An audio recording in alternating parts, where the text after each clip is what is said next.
have a very close friend, and one of his children, unfortunately, at a very young age, approximately 7 years old, caught on fire. Most of his body was burned really bad. He lost his nose, his ears. It was very, very terrible. I spent some nights in the hospital. It was really, really, really, really bad. I have a question for you. How much money do you think that this child ended up costing the parents? If you had to throw out a number. $250,000. It's about 10 years later. Baruch Hashem, he's alive, he's thriving. He got recently some more surgeries. $1 million. Do I hear 2 million? 5 million. The correct number is approximately 8 gazillion, billion, trillion. Nobody even can put a number on it. It's just unlimited how much cost, even though insurance paid. But do you know what it did to a family for 10 years? Babysitters and homeworks and driving to the hospitals and gas. And how about effort? How much effort did this kid cost if we put a number of effort? A bazillion. More effort than raising the other 12 kids, for sure.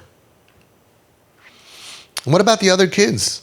Is it right that the other kids lost out so much? Is it right that so many nights that they didn't have a mother and a father to put them to bed, to be at their Chumash Suda, to be at their graduation, to do homework with them, to be there for supper? They lost a mother and a father because there were months and years that the mother or the father weren't there, or both. Surgeries. He did almost 100 surgeries, 97 surgeries, Nebuch.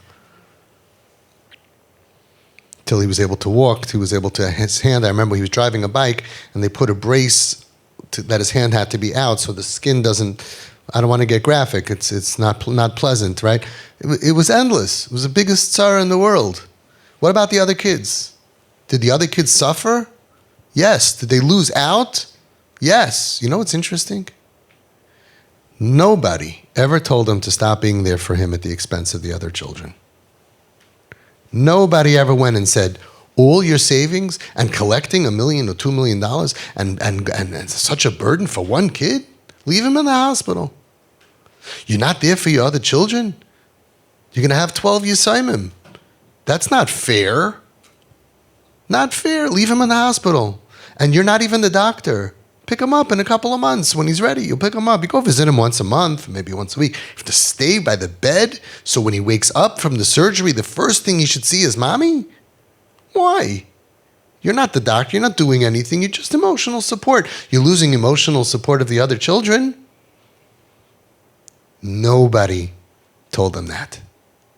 And what would have happened if somebody, imagine, of all Klal Yisrael, usually we have different opinions. Not one person would say it. And if somebody would, what would the answer be? You're crazy. We all agree. You're not a mother. You're not a father. You don't know what it means to be a parent of a sick child. You don't know what it means to be a parent, right? We all agree. So clear on physical illness. By the way, so many times when you have questions, I'm going to tell you, let's transfer this to physical illness, and you'll have the answer.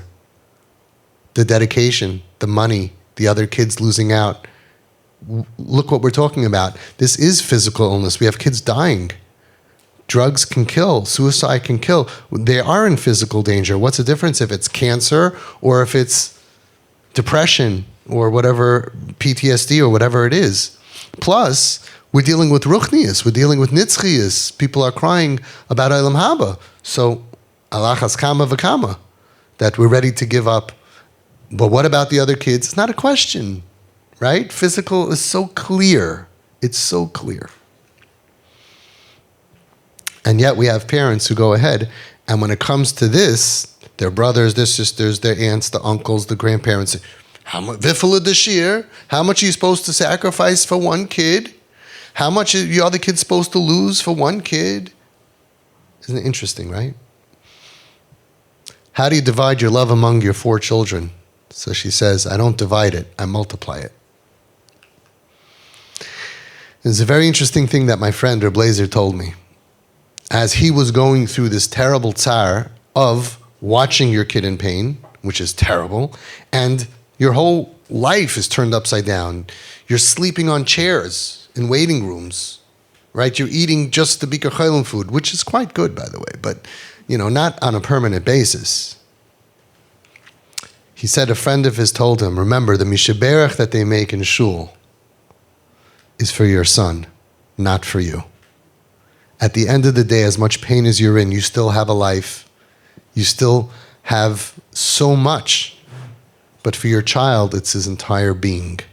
At the end of the day, the mishaberach that we're making is for your child, not for you. As hard as it is for you, you're not the chayla. You have a life. You have a marriage, hopefully. You have Hashem in your life.